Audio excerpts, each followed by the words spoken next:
is Q1 1206 AM, a member of the Kapisanan ng mga broadcaster ng Pilipinas. Ang susunod na programa ay rated PG. Patnubay at gabay ng magulang ay kailangan sa mga batang manonood. Dahil ang balita hindi tumitigil. Dahil ang balita tuloy-tuloy na nangyayari.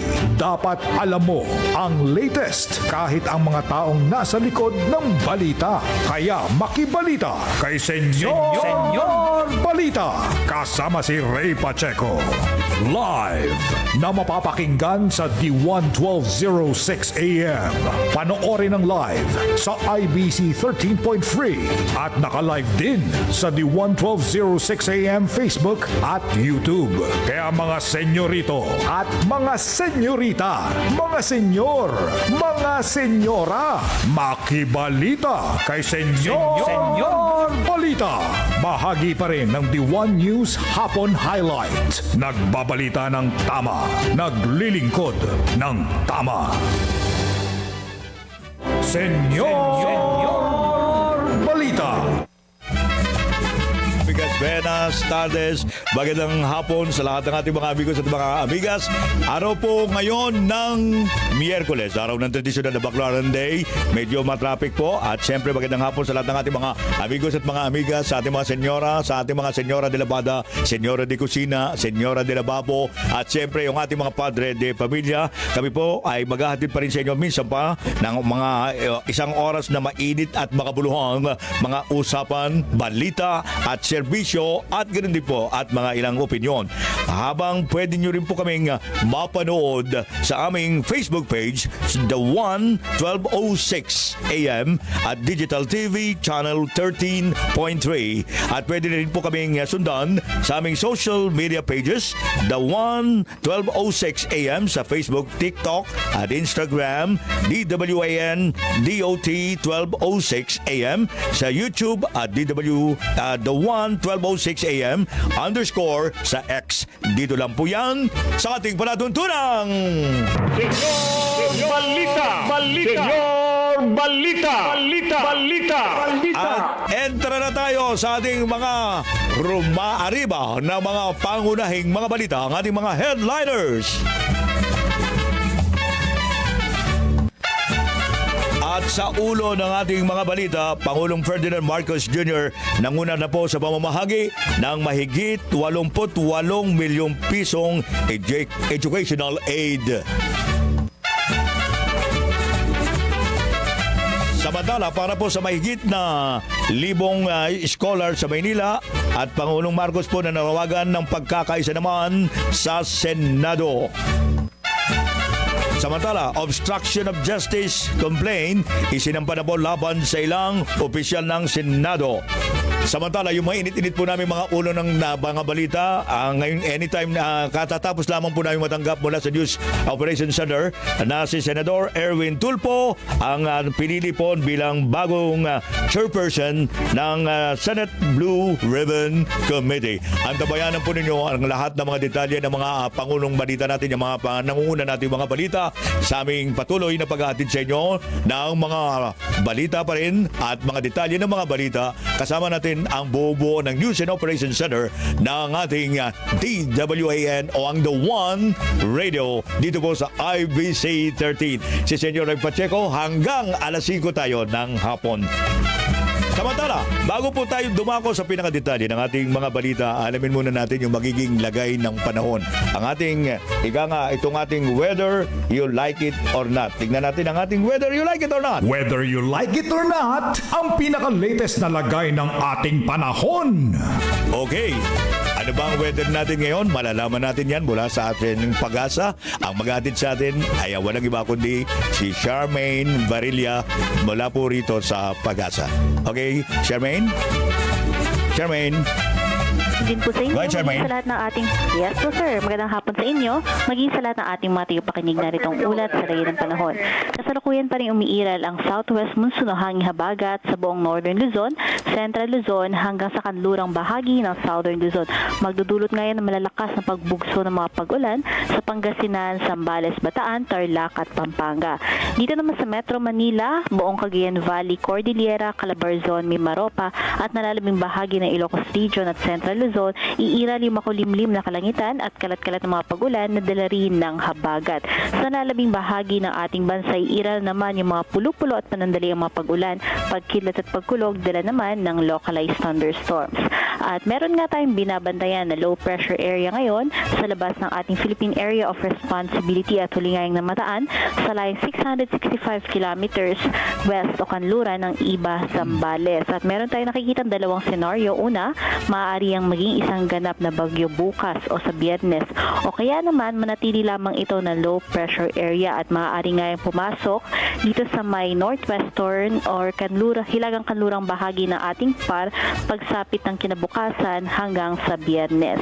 At posible nga yan magdala or maghila ng southwest monsoon na siyang magdadala ng malalakas na mga pag-ulan ngayong araw, especially dito sa may area ng Pangasinan, Zambales at Bataan. At bukas, kung saan mas lalapit pa ito sa parte ng Northern Luzon, maaari ang buong Ilocos Region, pababa hanggang dito sa may Zambales, Bataan and some parts ng Central Luzon kasama ang Tarlac, maging sa may Abra at Benguet, makaranas na ng mga malalakas na mga pag-ulan bukas at magpapatuloy pa nga yan hanggang Sabado. Kaya iba yung pag-iingat sa ating mga kababayan sa mga probinsya po na yan dahil yung mga ganitong pag-ulan maaaring magdulot ng pagbaha at pagguho ng lupa.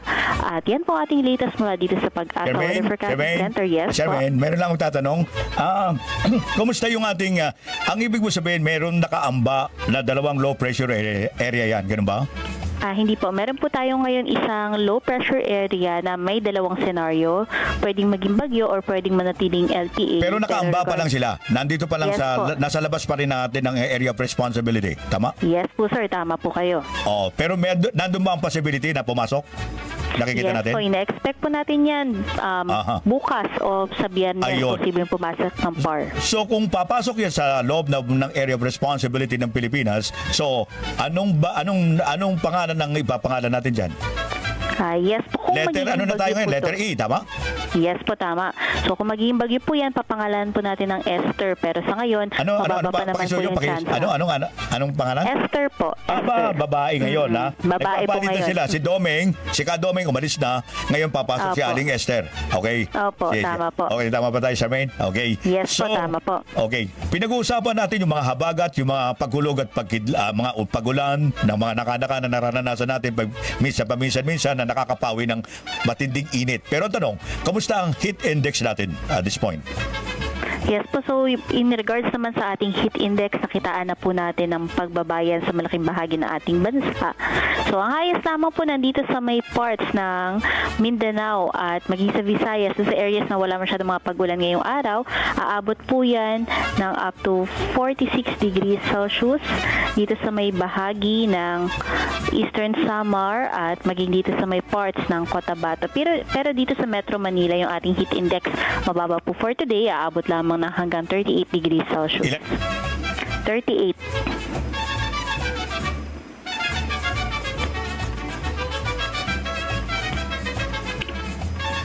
Wala na tayong critical na heat index ngayon na Charmaine? Meron pa rin po nasa dangerous level. So may mga areas pa rin po tayo pero mostly na po sa may parts ng Visayas at Mindanao. Wala na dito sa Luzon, Charmaine? Yes po, mas Okay. konti na lang po. Okay. Maraming salamat, Charmaine, sa pagbibigay daan mo sa amin. At so, inaasahan namin yung mga latest pa rin natin bukas na inaasahan natin dito sa meron tayong nag-aambang maging bagyo sa malapit na inaharap. Okay? Maraming Yes salamat, po, Charmaine. Maraming salamat. Mga kaibigan, si Charmaine Barilla ng Pag-asa. Whether you like it or not, dito pa rin sa ating palatuntunang Senyor Balita! Balita! Senyor Balita! Balita! Balita! Balita! And konsentra pa rin tayo sa ating mga Rivera Peke at umaarib ang mga balita ngayong araw na ito ng Miyerkules, araw ng traditional na Baclaran Day. At siyempre, traffic, yung mga nag-iuwian po ngayon at saka yung mag-uuwian pa mayang alas 5 ng hapon. Ay yung iba po, alas 4 pa lang on their way na going to their home sa kanilang mga tahanan. Pero tuloy-tuloy tayo sa pag-atid namin sa inyo ng mga detalye pa rin ng ating mga umaaribang mga balita. Samantala, magandang dito rin po sa mga ngayon po naman ay alamin natin ang pinaka-detalye pa rin ng ating mga balita sa araw na ito.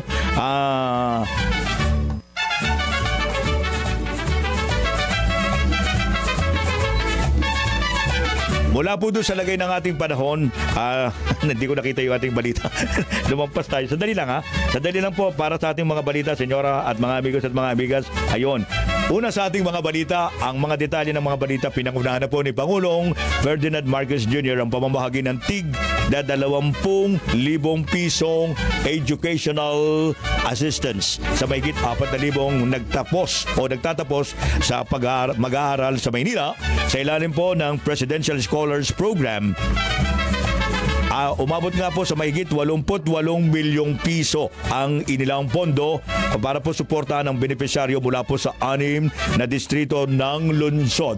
At ayon po kay Pangulong Marcos, layunin ng programa na matulungan na makapagtapos ang mas maraming kabataan matapos po ang ika nga ay maitala ng EDCOM 2 na halos 29% na mga estudyante sa kolehiyo noong 2025 ang hindi nakatapos ng pag-aaral.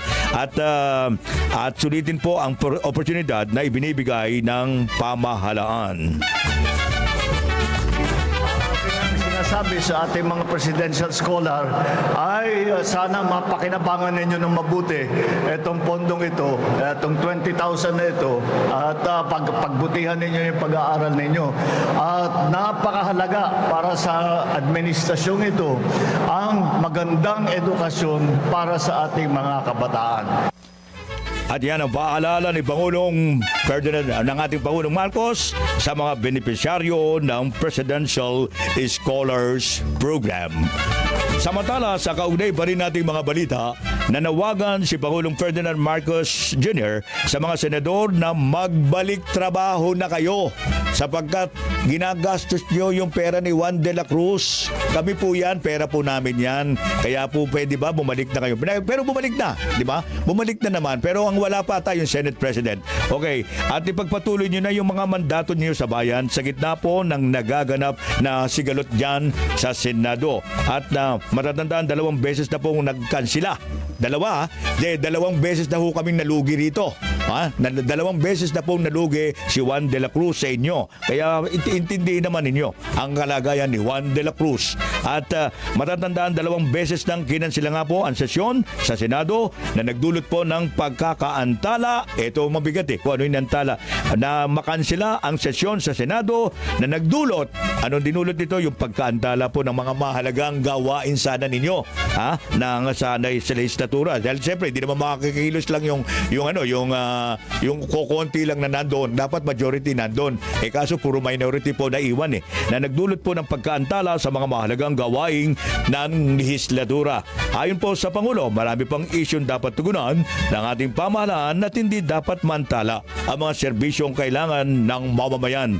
At gid din niya ng nakaepekto sa kredibilidad ng Senado ay ang umiiral na gulo dyan po sa kapuluan. At dagdag pa niya, kanilang susuriin ang mga posibleng opinion o option o legal na remedy kaugnay po ng sitwasyon. At ngayon nga, mga amigos at mga amigas, ay pakinggan natin ang pahayag ni Pangulong Marcos tungkol sa bagay na yan. Get back to work because it's important. Dami natin kailangan gawin. All these events that we have been witnessing has thrown the Senate and its leadership the whole Senate into disarray. It has discredited the leadership and it has stopped the essential business of legislation and government. ang Pangulong Marcos at yan ang panawagan po niya na ipagpatuloy ng ating mga magigiting at kagalang-galang na mga senador ang kanilang trabaho para po sa amin, para po sa kay Juan de la Cruz at para po sa bayan. Maraming salamat po sana kung inyong pagbibigyan ng pansin itong panawagan ito ng Pangulo. Okay? Para po yan sa kapakanan ng bayan at ng ating mga mamamayan. Meron na tayong 20 minutos makalipas ang alas 4 ng hapon dito pa rin sa ating palatuntunang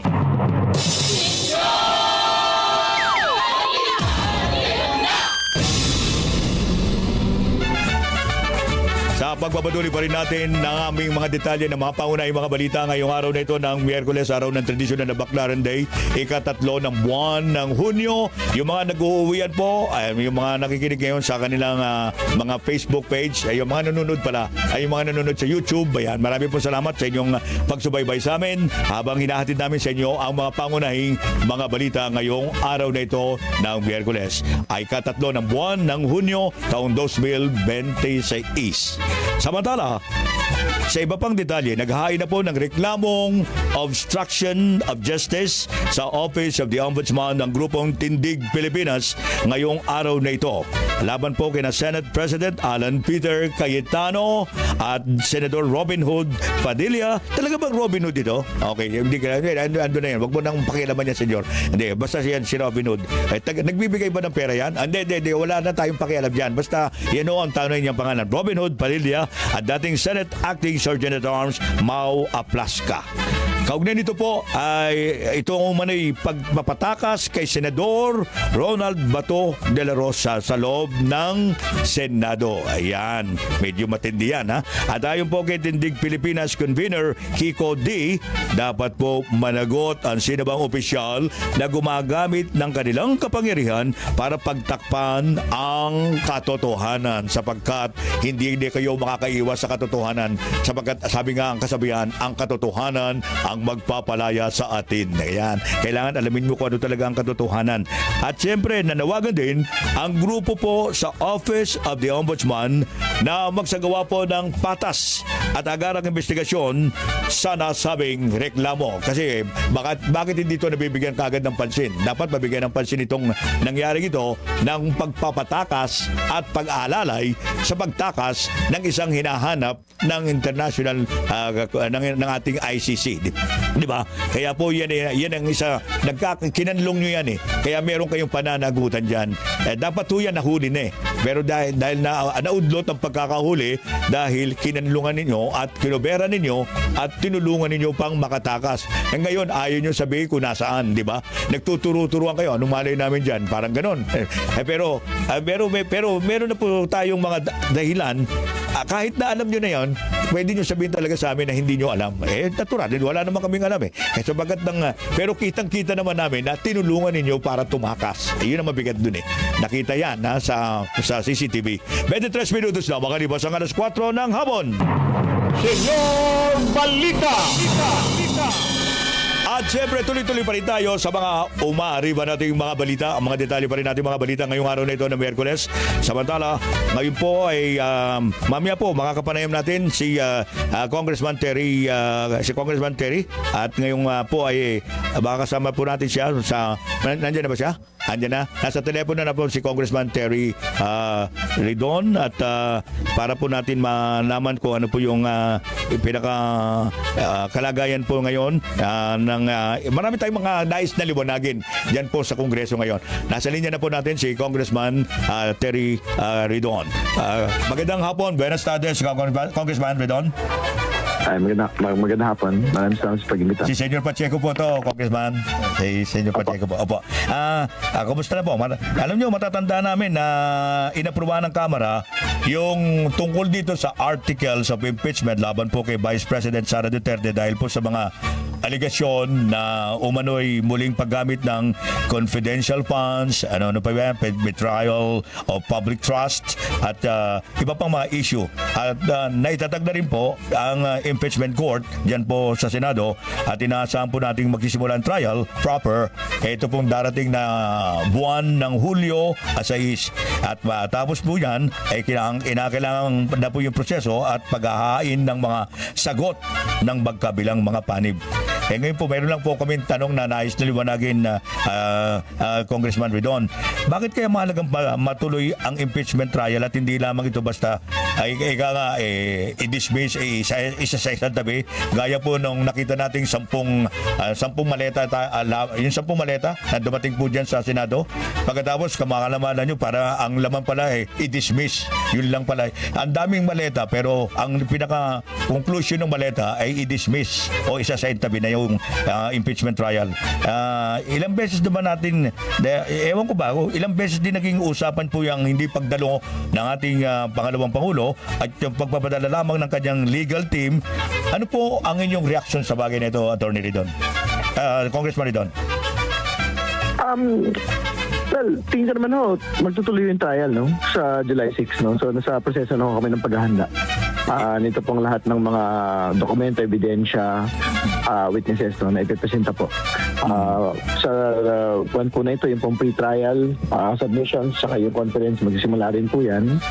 So, yung pong mga witness list, document list, isasubmit po yan lahat sa Senate Impeachment Court.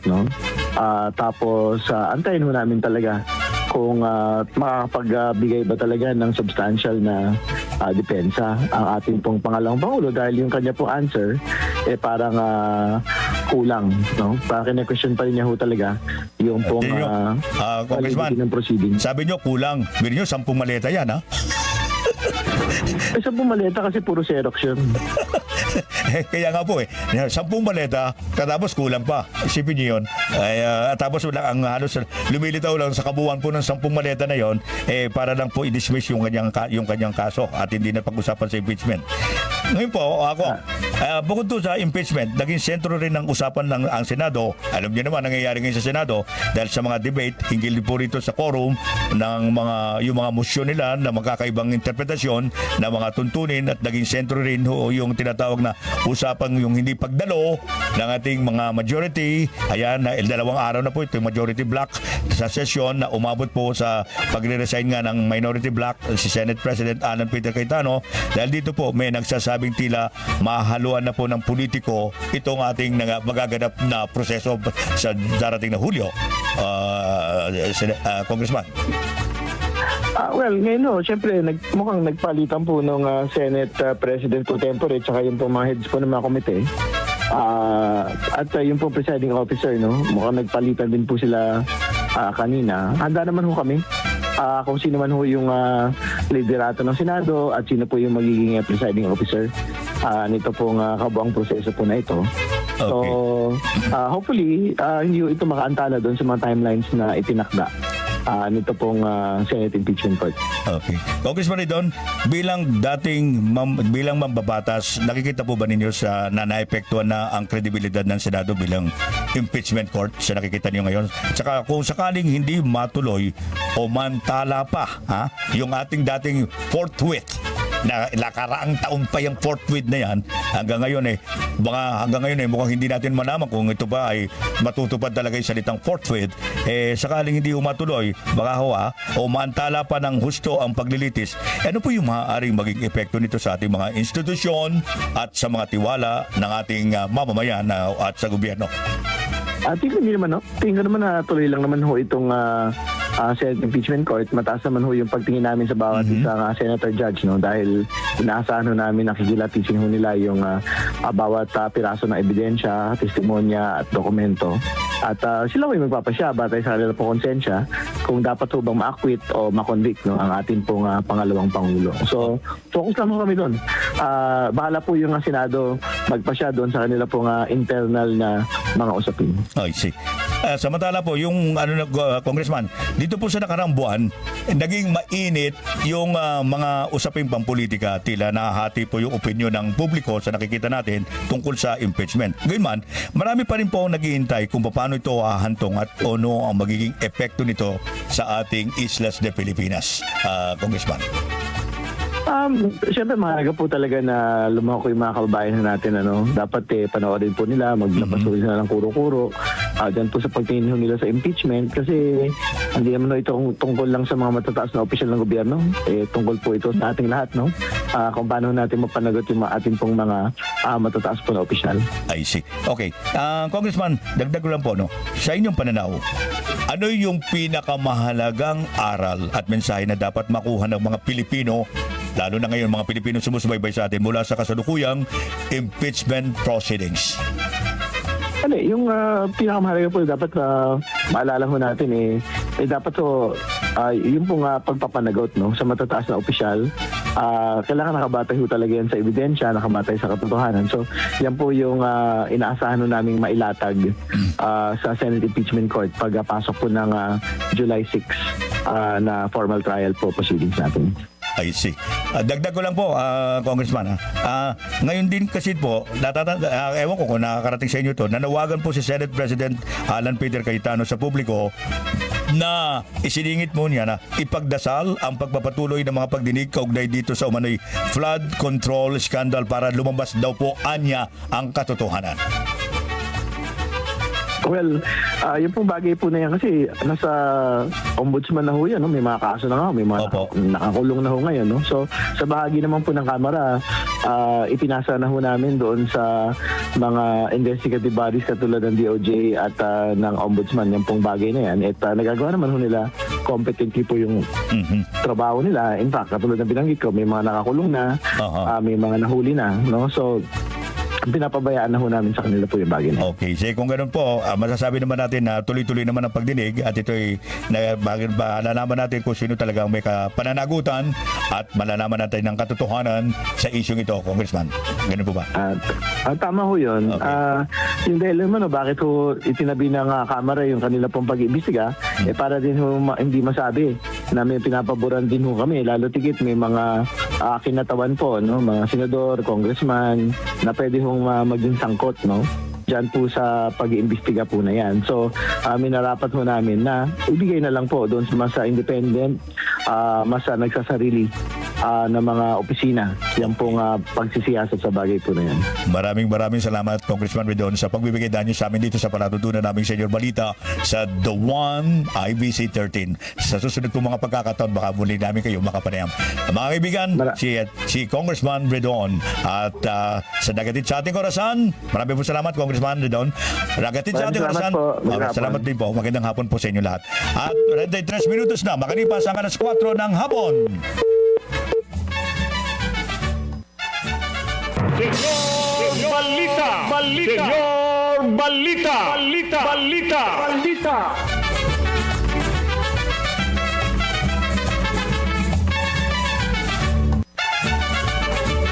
33 minutos na makalipas ang alas 4 ng hapon sa patuloy pa rin pag-atid sa amin sa inyo ng aming mga detalye ng mga balita. Mainit-init pa ho mula sa News Department. Medyo nakuha po namin ito. Tuluyan na pong napatalsik. Ito na po, formal na pong tuluyang napatalsik na po bilang Senate President si Alan Peter Cayetano. Si Senator Alan Cayetano matapos pong mag-move si Senator Tito Soto na ideklarang bakante ang lahat ng posisyon sa Senado. At inihalal na po ng Senado si Senador Win Gatchalian. Tama-tama sa pangalan ni Senador Win Gatchalian. He is the winner. Si Senador Win Gatchalian, siya po ang naging winner para maging bagong Senate President pro tempore kapalit po ni Senador Loren Legarda. At sa ngayon, bakante ang upuan ng Senate Presidency habang nagtalaga na ng mga bagong committee chairmanship sa Senado. Kabilang na po si Senador Erwin Tulfo na kagina po nabanggit namin sa inyo na tatayong bagong chairperson ng Blue Ribbon Committee. Ang balasahan po ay naging posible dahil sa pagdalo sa sesyon ngayong araw na ito, ika-3 ng buwan ng Hunyo ni Senador Chis Escudero na matatandang miyembro ng Majority Bloc. Sa paliwanag ni Gatchalian, nagkaroon po ng quorum dahil sa presensya ng 12 senador mula sa kabuuang 22 senador. At siyempre patuloy kayong sumasubaybay sa aming palatutunan sa pag-atid namin sa inyo ng mga balita pa rin at mga ilang pa mga detalye ng mga balita at public service at ilang mga opinyon sa kabuuan ng ating palatuntunan. Balita. Senyor Oras natin, 35 minutos, makalipas ang alas 4 ng hapon.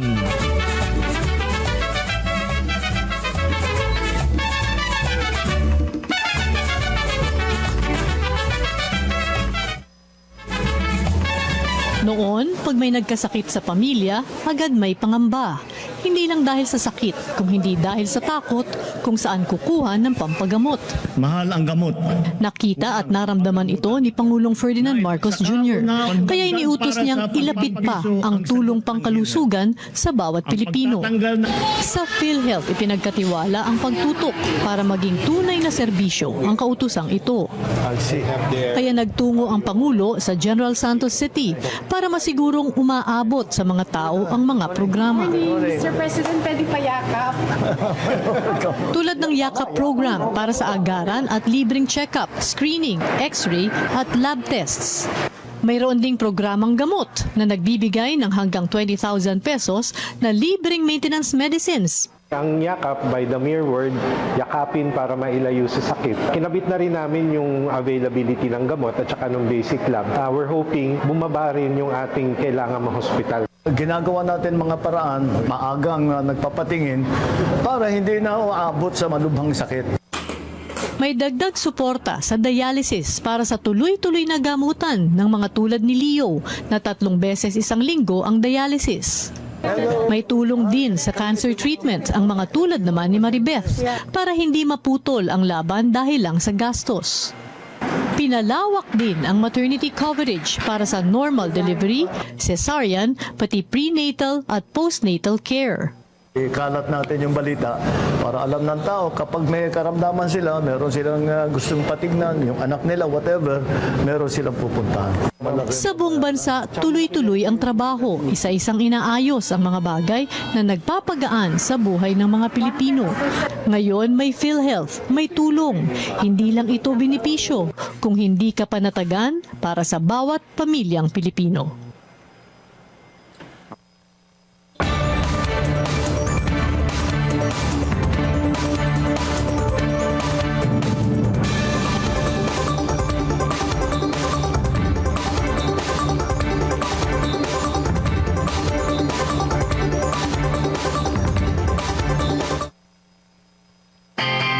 Handa ka na ba sa isang buong araw na impormasyon at inspirasyon? Dito sa D11206 AM, tuloy-tuloy ang aksyon. May balitang dapat mong malaman, serbisyong dapat mong maranasan, at musikang siguradong magpapasaya sa'yo. News. Metro Manila. Tignan na ahead of time. Check. Public affairs. Sa yung inflow tapos outflow kung Isa sa main Check.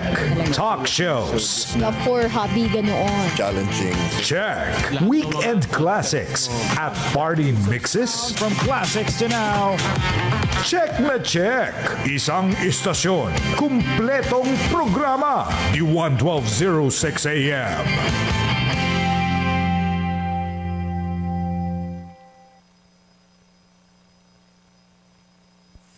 In the world of sports, opinions matter, and no one breaks it down like Bill Velasco. From courtside action to behind the scenes stories, Hardball brings you fearless analysis and real talk straight from the experts with special guests, top athletes, coaches, and insiders. You get the stories behind the game as it happens. Catch Hardball with Bill Velasco weekdays at 11 a.m. on D11206 AM. Hard hitting, no filter, just the game.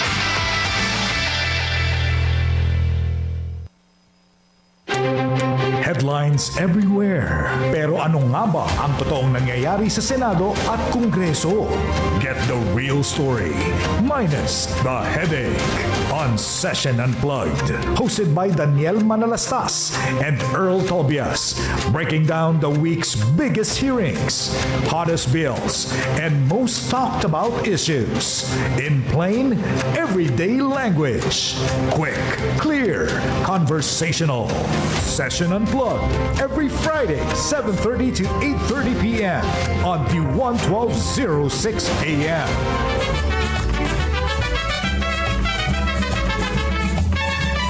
Tuloy-tuloy tayo sa pag-atin pa rin namin sa inyo ng mga pangunay natin mga balita ngayong araw na ito ng Miyerkules, ika-3 ng buwan ng Hunyo. At siyempre, bago po namin natin sa inyo pinakadetalye pa ng ating mga karagdagang mga balita ngayong araw na ito, ay bibigandaan muna natin ng magiging kalagayan ng ating trapiko dito po sa Metro Manila sapagkat ngayon po ay bugso ang mga uuwi ngayon. Siyempre, alas 4 na po yung iba at yung iba po may mga ilang appointment at kaya medyo at araw po ngayon ng traditional na Baclaran Day, kaya traffic yan. Alamin natin ang sitwasyon ng trapiko dyan po sa lugar ng Metro Manila at iatid dyan sa atin ng MMDA Traffic Report. MMDA Traffic Report. Okay, kasama natin mula sa MMDA si Emma Luristo. Emma, magandang hapon. Magandang hapon na Emma. Yes, Sir Ray. Magandang hapon din po sa inyo. Ganti po sa inyong mga taga-subaybay na inyong programa. Sa mga oras po na to, ang sitwasyon na ho ng traffic dito sa bahagi na EDSA, kung kayo pa southbound direction mula sa may area po ng Muñoz, asahan na po yung katamtaman hanggang sumabagan ng Usad. Patungo po yan ng Bansa Langin U-turn slot. After naman po niyan, maluwag patungo po kayo ng Quezon Avenue at Timog. Muli makararanas ng bahagyang pagbagal pagsapit dito sa may Ermin Garcia Cubao, patungo po kayo ng Aurora Boulevard. Maging dito sa may area po na Main Avenue, katamtaman hanggang sa may pagbagal ng Usad, patungo po itong Santolan, maging mapagawi po ng Ortigas. Moderate to heavy rin kung kayo pa diretso dito sa may bahagi ng Shaw Boulevard Crossing. Light traffic naman after po nitong Reliance area, patungo po kayo ng Boni Mandaluyong. May kaunting pagbagal pagsapit po dito sa may approach po ng Guadalupe. At muli makararanas sa mabagal na Usad pagsapit dyan sa may area po ng Estrella, patungo po kayo ng Buendia, Makati. Samantala sa may intersection po ng Ayala, moderately moving yung sitwasyon po niyan, patungo dito sa may bahagi rin po ng Pasay Road, Arnaiz. Light to moderate pagsapit dyan sa may bahagi po ng Magallanes at sa mga patungo naman po ng Pasay, bahagyang makararanas ng pagbagal mula dyan sa may area po ng Tramo, patungo po kayo ng Taft Avenue. Ahead sa northbound lane, mula dyan sa may intersection po ng Diosdado Macapagal Boulevard, moderate traffic yung sitwasyon yan. May bahagyang pagbagal na rin mula dito sa may tapat ng Double Dragon Plaza, patawid po kayo ng EDSA Ross Boulevard. Nagiging mabagal din yung Usad pagsapit dito sa may area po ng FB Harrison, patungo po kayo ng Taft Avenue. Sa mapagawi po na EDSA Makati northbound mula dyan sa may Pasay Road, Arnaiz, asahan na po yung katamtaman hanggang sa mabagal ng Usad, patungo dyan sa may direksyon ng Ayala at Buendia, Makati.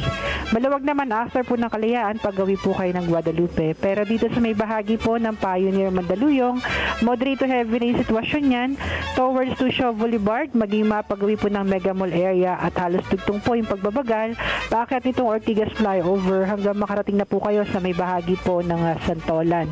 Moderately moving din itong patungo po ng Aurora Cubao hanggang makarating po dyan sa may panig po ng New York at Ermin Garcia. Samantala sa mga paggawi naman po ng SM North EDSA, mararanasan po yung unti-unting pagbabagal mula sa may pagbabaan ng Quezon Avenue Flyover hanggang makarating po kayo na SM Annex. At sa mga patungo naman po ng Balintawak, moderately moving mula dyan sa may bahagi po ng Oliveros hanggang makababa po yan ng Balintawak Cloverleaf. Sa bahagi po naman ng C5, kung galing po kayo na Old Balara, asahan nyo mabagal na Usad patungo dyan sa may intersection ng CP Garcia at maging dito sa may service road po ng Aurora Katipunan. Moderately moving approaching dyan sa may Boni Serrano Katipunan at nagiging mabagal naman itong patungo ng Green Meadows. Asahan na rin po yung katamtamang pagbagal mula dyan sa may area po ng Tiendesitas, patungo po kayo ng Julia Vargas at Lanusa Pasig. Moderately moving din itong patungo po ng Bagong Ilog. Pero pagsapit dyan sa may Kalayaan, asahan yung banayad na sitwasyon towards to Market. At nagiging mabagal naman yan patungo dito sa may bahagi na SM Aura hanggang makalampas po kayo ng McKinley Drive. Ang C5 northbound mula sa may bahagi po ng Market towards to Kalayaan, mabagal na yung usad po niyan, magiging patungo po ng Bagong Ilog hanggang makasapit po kayo ng Lanusa Pasig.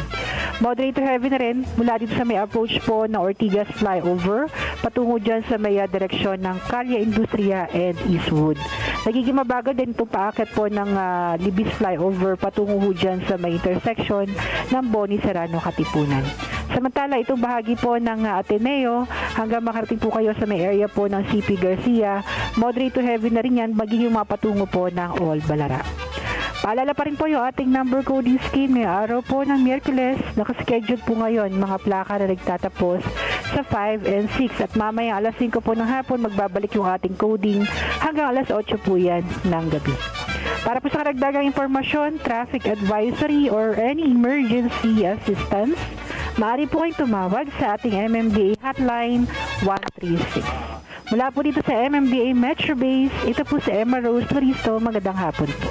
Maraming salamat. Magandang hapon. Buenas tardes. Emma Loristo mula po sa MMDA. Nagatid sa ating orasan, 45 minutos na magalipas ang alas 4 ng hapon. Dito pa rin sa Senyor Balita. At patuloy pa rin tayo sa paghatid ng mga detalye ng ating mga balita ngayong araw na ito ng Miyerkules, ika-3 ng buwan ng Hunyo. Samantala, dumako naman tayo sa magandang balita. Patuloy po na bumaba ang antas ng krimen sa bansa ayon po sa Philippine National Police. Naiulat ng PNP na umabot na sa 2,149 na naitalang krimen noong Mayo o nagkaroon ng 25.77% na pagbaba kumpara po sa kaparehong buwan noong nakaraang taon na mayroon pong 2,895 na kaso. Ito po ang pinakamababang naitala sa nasabing period. Ayon po kay PNP Chief Police General Jose Melencio Nartates Jr., nangako naman ng PNP na ipagpapatuloy ang pagpapababa ng krimen at sa pamamagitan ng mas pinaigting na operasyon at mas malakas na ugnayan sa komunidad. 46 minutos na makalipas ang alas 4 ng hapon. Senyor Balita. Samantala, nakatakda pong gawin ng Department of Social Welfare and Development o ang tinatawag nating DSWD, ito pong tinatawag na ASEAN High-Level Forum on Unlocking the Silver Economy. At ngayong araw na ito, June 3 at June 4 bukas, 2026. Ito po ay gaganapin sa Philippine International Convention Center o PICC dyan po sa Pasay City. At layunin nito na talakayin ang mga oportunidad at hamon kaugnay ng tumatandang populasyon na po sa mga bansang kasapi ng ASEAN. Kala natin sa China lang meron at saka sa Japan na matatanda, dumadami yung mga may edad na. Mas mapaliwanag, para po may paliwanag natin ang malagang forum na ito, mamaya po ay makakausap na natin sa ating linya ng telepono ang ating pong DSWD Spokesperson Assistant Secretary Irene Dumlao. At bibigyan daan po natin yan sa patuloy na paghatid namin sa inyo ng mga detalye pa rin ng ating mga balita ngayong araw na ito ng Miyerkules, ika-3 ng buwan ng Hunyo. At samantala, umabot na po sa 24 kumpirmado na sawi matapos po yung gubuhong 9-story building dyan po na sa kasulukuyang tinayo o tinatayong sa barangay Balibago, Angeles City. At ayon nga po sa Bureau of Fire Protection ng Central Luzon, medyo yung sa pinakahuling ulat, isang bangkay pa yung na-recover ng mga rescuer kaninang alas 10 ng umaga habang tuloy-tuloy ang search, rescue at retrieval operations sa Ground Zero. At hindi pa natutukoy ang pagkakakilanlan ng lalaki, ngunit ayon sa ulat, natagpuan ang labi nito sa ilalim ng Quadrant 2 ng istruktura. Samantala, 27 na ang na-rescue mula po sa gumuhong gusali habang patuloy ang paghahanap pa rin ng Unified Command Management Team sa iba pang nawawalang labi ng mga biktima.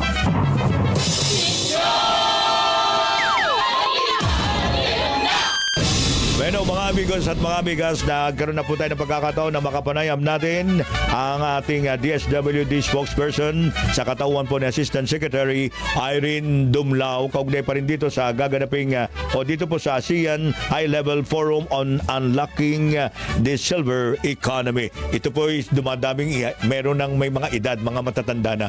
At nasa linya na po natin si Asek Dumlao. Asek Dumlao, magandang hapon po. Magandang hapon. Buenas tardes po. Asek Irene Dumlao. Asek. Ayan. Yan. Malinaw na po. Malinaw na po, Asek. Okay. Asek, ano po ba ang ASEAN High? Gusto ko lang po malaman, ano po ba itong ASEAN High-Level Forum na on Unlocking the Silver Economy? Bakit ito mahalaga sa Pilipinas at sa mga bansang kabilang po dito sa ASEAN? Well, yes, napakahalaga itong isinasagawa natin ngayon na ASEAN High-Level Forum on Unlocking the Silver Economy. Alam naman po natin na ang ASEAN member states ay nakakaranas nga po ng longer life expectancies at nagde-decline ang fertility rates. Kung kaya nga po, meron tayong compressed time frame para makapaghanda sa aging populations. So itong forum na isinasagawa natin, sinishift po yung narrative sa pag-view o pagtingin sa aging as a social burden. No? Hindi ito pabigat sa ating pong bansa. Bagkus, dapat po nating i-embrace it o i-embrace natin ito as an economic driver na ang layunin nito ay mas mapalakas pa yung kakayanan, yung skills, experiences, at gayon din yung productive capacities ng mga older persons. Ibig pong sabihin, nais nating maipakita na maaari pang makapag-contribute sa nation building at pagpapalakas ng ating bansa ang ating pong mga lolo at lola. So, ibig sabihin, yan po ilang usaping tatalakayin po sa forum, lalo na po sa mga aspeto ng kalusugan, social protection at kabuhayan ng ating mga nakakatanda. Ganun po ba yun? Yes, that's correct. Sa forum, pinag-uusapan natin kung paano mapalakas natin ang digital literacy, pagkakaroon ng mga age-friendly workplaces para sa ating mga lolo at lola in particular, pagkakaroon din ng flexible or extended employment. Kasi sa ating bansa, di ba nga, when you reach 65, mandatory retirement na yan. Pero marami pa po ang capable sa mga senior citizens natin na magtrabaho. At marami pa talaga na willing. So, tinitingnan din natin yung pension adequacy and of course yung silver entrepreneurship. Kasi kahit sila po ay lolo at lola na, nasa kanila pong mga retirement ages na sila, maaari pa rin po silang makapagnegosyo o makapaghanap buhay. Ayun. Now, we're also looking at healthy aging and the care economy. Sabi ko nga, we're shifting systems from treatment to prevention. Na kung saan we're building community-based care hubs, pag-reduce ng caregiver burden, at pag-professionalize ng care workforce. At gayon din, we're focused on scaling assistive technologies, yung digital public infrastructure, pati na yung blended finance models and public-private partnerships. So yan yung mga pinag-uusapan dito sa parang magkakaroon tayo ng proyekto, Asek, na hindi pa kami laos. Tama. Kaya pa namin yan. Okay, we can make correct. it. You know, in other Asian countries, totoo po yan, silang mga programa, mga programa para sa mga older populations. And we would like to learn from those experiences kasi gusto rin natin na ma-adapt sa ating pong bansa and gayon din sa ibang Asian countries. So sa madaling salita, Asek, yung pong pag-uusapan natin yung makakatulong talaga kung paano mabubuo yung rekomendasyon natin mula sa forum na yan para mapalakas pa natin ang programa at serbisyo para sa mga sinatawag nating senior citizens dito po sa Pilipinas na dumarami ngayon. Tama po ba? Yes, that's correct. No? So under 3 thematic clusters which are lifelong learning and productive engagement, healthy aging and the care economy, and investment, technology, and financing. Alam nyo, nagaling ako ng Japan, nagulat ako, mga matatanda. Nagtatrabaho. Dito sa atin, pag oras na matanda na, wala na, ayaw natin pagtrabahuin. Mas maganda pala kung kumikilos ang matatanda, mas lalo lumalakas. Tama mo ba yan, Asek? Tama. Ayun. Marami pa talaga silang maiaambag sa pagpapabuti pa ng ating bansa. And of course, yung kanila pong wisdom, yung kanilang experiences, fairness, malaking tulong din yan dun sa mga younger populations, no? Mas magagagay, yung mga kabataan dahil yung ating Ayun. mga Asek, lolo ayan at po. lola ay marami Bilang na po mga panghuling tanong lang po, no, pahabol ko lang po. Ano po yung mensahe ng DSWD ngayon dito sa mga nakatatandang kababayan natin at sa kanilang mga pamilya, kaugnay po rito sa advokasyang isinusulong po ngayon sa forum na yan? Well, under the leadership of the SWD Secretary Rex Gatchalian, na siya rin namang chair ng ASEAN Socio-Cultural Community Council, ang DSWD po ay nagpapahatid ng mensahe ng pasasalamat, deep appreciation, empowerment, and reassurance to our senior citizens. And gusto rin nating bagitin that aging is not a period of dependency. It is an active, dignified chapter po of productivity and societal contribution. And gusto rin nating bagitin na yung mga senior citizens natin are not passive recipients of care po. Actually, they are vital repositories of wisdom. Sila yung makakapag-mentor sa atin. And may economic capability rin po sila that our nation continuously depends on. Kaya nga, lagi nating sinasabi na ang DSWD, kasama po ang mga international ASEAN partners natin, ay nagtratrabaho, nagsusumikap para po matiyak na ang ating bansa ay makapagbagi ng necessary digital public infrastructure, mga localized health support, and financial security platforms para po sa ating mga lolo at lola. Maraming salamat, Pisek, sa well said, Mac. At inaasahan po natin na malaki pong bagay yan para po sa ikasusulong ng ating mga matatanda ng mga kababayan dito sa ating bansa. Maraming salamat sa pagbibigay dahil sa amin, Asek Irene Dublao. Maraming salamat din po at magandang hapon. Okay, mga kaibigan, si Asek Irene Dublao ng DSWD. Nagatid sa ating orasan para po sa ating pansamantalang paghihiwalay ngayong araw na ito ng Miyerkules. Siyempre si Senyor Pacheco minsan pagbabalik bukas. Huwag ko kayong mag-alala. Tuloy-tuloy po kami hanggang Biyernes at sa pagpapasimula ngayon ng ating unang buwan ng ating palatuntunang Senyor Balita. At siyempre, sa kasama po natin mula sa News and Operations Center, sa Engineering Department, maraming salamat po sa inyong lahat sa walang sawang pagsubaybay po ninyo dito sa aming palatuntunang Senyor Balita. Adios, hasta mañana.